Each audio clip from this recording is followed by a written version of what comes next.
Selamat datang buat yang baru gabung di channel saya. Buat yang sudah lama gabung, jangan bosan untuk terus pantengin dan dengarkan cerita horor seru yang saya bawakan. Kali ini saya menceritakan kisah horor dari penulis sebut saja Andi, yang dimana dia menceritakan kejadian horor di sebuah warung pinggir jalan dan di sekelilingnya dipenuhi pohon-pohon besar dan tinggi. Sebelum lanjut ke ceritanya, jangan lupa bantu like, subscribe, comment, and share. Tanpa kalian saya bukan apa-apa. Komen kalian motivasi saya untuk selalu improve guna mengembangkan channel saya. Terima kasih. Jadi langsung saya mulai aja ceritanya. Waktu itu Andi dan keluarganya berlibur di sebuah desa untuk berkunjung di rumah neneknya. Mohon maaf untuk lokasi tidak saya sebutkan untuk menjaga privasi. Saat itu Andi dan keluarganya tiba memang larut malam. Di tengah perjalanan yang hampir sampai di rumah neneknya, namun sang ayah tiba-tiba sudah kebelet ingin buang hajat. Dan kebetulan mereka bertemu dengan satu warung yang berada di pinggir jalan, yang dimana letak warung tersebut di pinggir jalan. Suasananya memang sepi. Di kanan kiri cuman dipenuhi pohon-pohon yang tinggi. Akhirnya Andi semua dan keluarganya beristirahat di warung tersebut sembari menunggu ayah Andi menyelesaikan hajatnya. Warung yang Andi singgahi ini memang agak creepy ya, dengan minim lampu remang-remang dan sangat kecil. Tak lama setelah itu, keluar penjaga warung berwajah pucat dan tatapannya yang sangat dingin, membuat Andi tidak nyaman. Namun karena Andi lapar dan haus, Andi sekeluarga tidak bisa menolak tawarannya. Setelah selang berapa menit, ayah Andi kembali dengan wajah pucat pasif. Ia bercerita bahwa toilet yang dipakainya begitu kotor dan berbau busuk, layaknya tak berpenghuni berbulan-bulan. Andi sekeluarga pun tak ambil pusing dan memutuskan untuk segera berangkat. Sebelum berangkat, ibu Andi ini membeli beberapa camilan untuk keesokan harinya, dan uang kembaliannya diterima tanpa berprasangka buruk ya. Sesampainya di rumah neneknya, Andi ini larut malam dalam keadaan lelah. Keesokan harinya, Andi memberitahu neneknya tentang kejadian semalam. Neneknya tercengang, dan neneknya pun berkata, "Cuk, warung itu sudah lama terbakar dan tidak berpenghuni." Andi sekeluarga yang sedang mendengarkan penjelasan neneknya tak percaya hingga akhirnya membuktikan sendiri bahwa cemilan yang sudah dibeli sudah berubah menjadi abu. Uang pun berubah menjadi daun kering.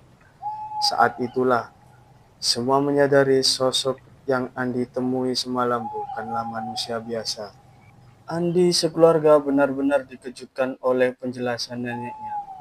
Tak percaya dengan apa yang telah terjadi, Andi meminta neneknya menceritakan lebih lanjut tentang warung yang didatanginya semalam. Neneknya pun mulai bercerita. Sekitar sebulan yang lalu, terjadi kebakaran besar di warung kecil itu. Seluruh bangunan hangus terbakar.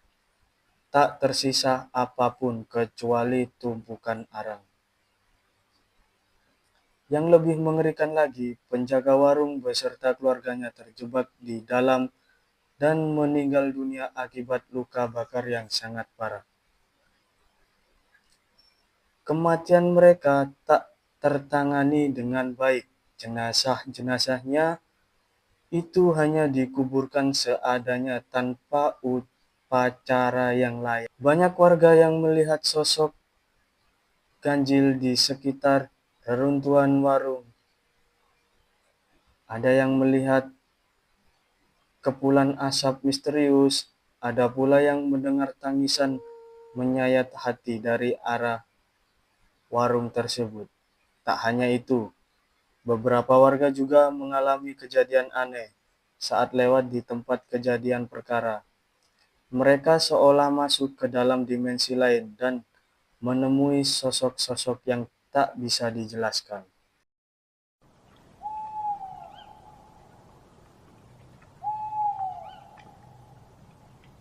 Salah seorang bahkan mengalami trauma berat setelah membeli sesuatu dari sosok tersebut.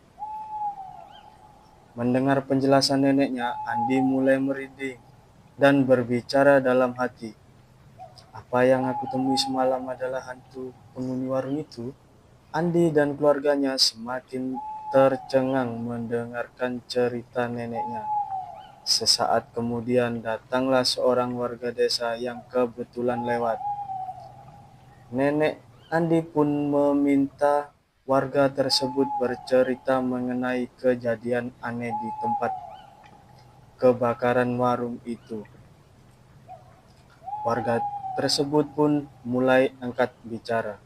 Ia mengatakan belakangan ini kejadian-kejadian mistis semakin sering terjadi. Malam-malam orang bisa mendengar suara tangisan dan jeritan dari arah reruntuhan warung tersebut. Bahkan beberapa anak desa pernah melihat sosok bayangan seorang berjalan mengitari bangunan yang sudah hancur berkeping-keping. Yang lebih mendebarkan lagi, ada kisah horor yang masih membekas di ingatan warga. Sekitar seminggu lalu, seorang remaja SMA kehilangan kesadaran saat lewat di depan warung tersebut. Ia sempat mengalami mimpi aneh di mana dia diajak makan siang oleh sosok berpakaian kuno. Ketika sadar, tubuh remaja itu pun dipenuhi goresan dalam bentuk cakaran. Sejak saat itu, dia mengalami gangguan kejiwaan dan menolak untuk keluar rumah karena ketakutan akan sosok mistis yang ditemuinya. Setelah mendengarkan penjelasan mengerikan dari neneknya, tubuh Andi seolah membeku. Pikirannya kacau memikirkan kemungkinan bahwa sosok yang ditemui semalam bukanlah manusia. Untuk meyakinkan diri, Andi meminta neneknya bercerita lebih lanjut tentang kejadian-kejadian aneh yang dialami oleh warga. Neneknya kemudian bercerita bahwa sekitar seminggu yang lalu, seorang anak kecil yang bermain di pinggir jalan menghilang secara misterius. Tak lama kemudian, tubuhnya ditemukan tergantung di pohon samping reruntuhan warung dengan luka sayatan di seluruh tubuhnya. Kondisinya mengerikan, seolah jiwanya telah tercabut. Ada lagi kejadian terbaru. Seorang pengemudi truk melewati tempat itu dan tiba-tiba mengalami gangguan penglihatan. Ia seolah masuk ke dalam dunia lain dan melihat sosok-sosok berwujud menakutkan. Ketika sopir itu sadar, truknya sudah berada jauh di luar jalur dan hilang kendali. Sementara itu, Ibu Andi mengatakan bahwa ketika di warung semalam, ada sesuatu yang aneh pada tatapan penjaga warung. Matanya seolah menyiratkan kehampaan dan kekosongan. Suasana di dalam pun sunyi senyap, nyaris tanpa suara. Padahal biasanya warung ramai dikunjungi pembeli. Setelah mendengar semua penjelasan yang menyeramkan, Andi benar-benar merinding dan ketakutan. Andi menceritakan apa yang dialami semalam saat berada di warung pada neneknya dan warga desa. Tiba-tiba saja neneknya berkata bahwa ada satu kejadian lagi yang belum diceritakan. Beberapa hari lalu, ada seorang penduduk desa yang memutuskan memeriksa keadaan di area warung tersebut. Ketika sampai di sana, tiba-tiba warga tersebut merasakan pandangannya kabur dan tubuhnya seperti dilempar jauh ke dalam hutan. Saat terbangun, ia mendapati dirinya sudah berada jauh di luar area, dalam keadaan lemas tak berdaya. Ketika ditanya apa yang terjadi, pria itu hanya menjawab bahwa ia sempat masuk ke dimensi lain. Di sana ia melihat sosok-sosok menyeramkan yang berusaha menyeretnya. Sontak semua tercengang mendengarkan penjelasan terakhir dari nenek Andi. Hal ini semakin meyakinkan bahwa di area warung tersebut terjadi sesuatu hal yang tidak wajar dan berbahaya. Tiba-tiba ayah Andi berkata bahwa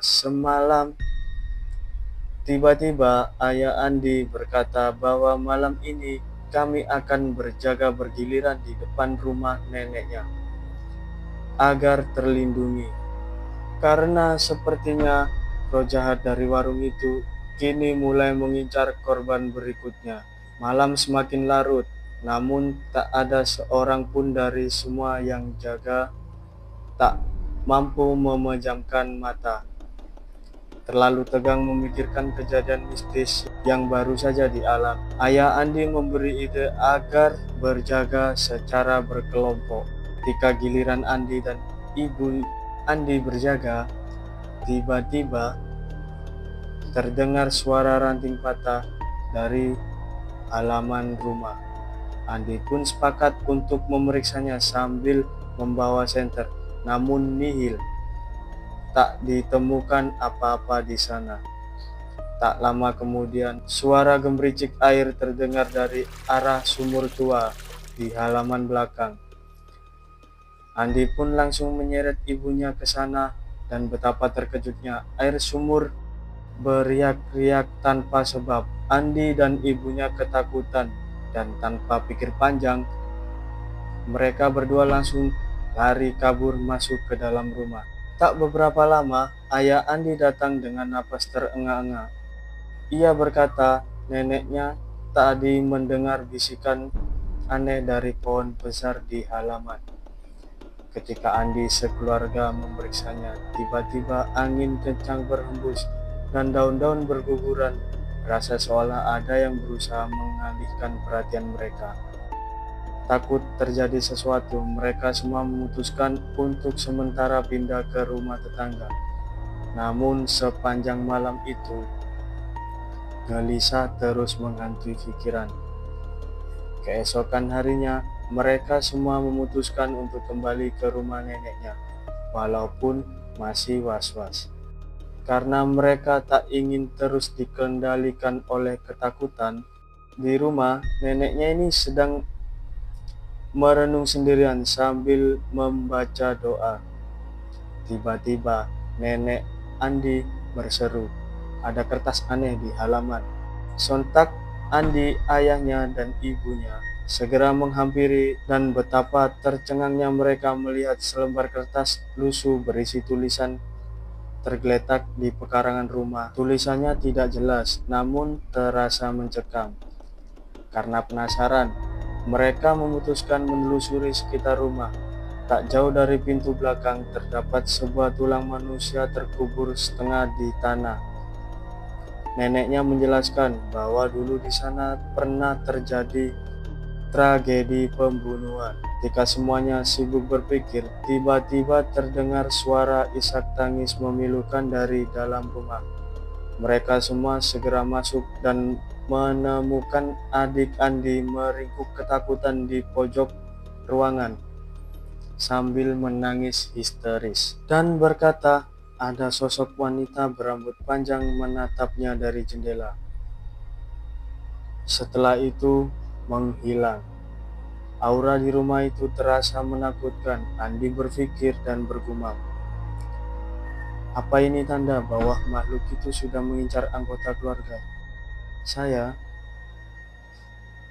Andi semakin bingung harus berbuat apa.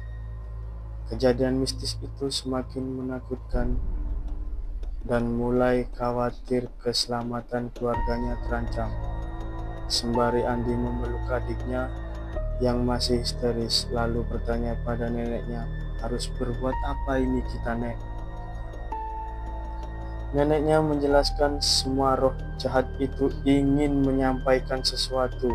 Ia pun menyarankan melakukan ritual adat agar roh itu bisa hilang dan tenang.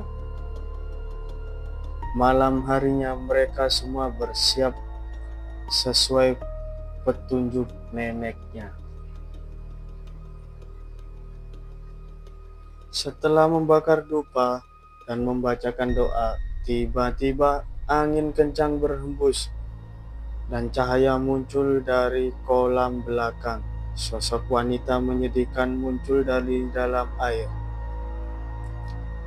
Dan sosok itu berteriak.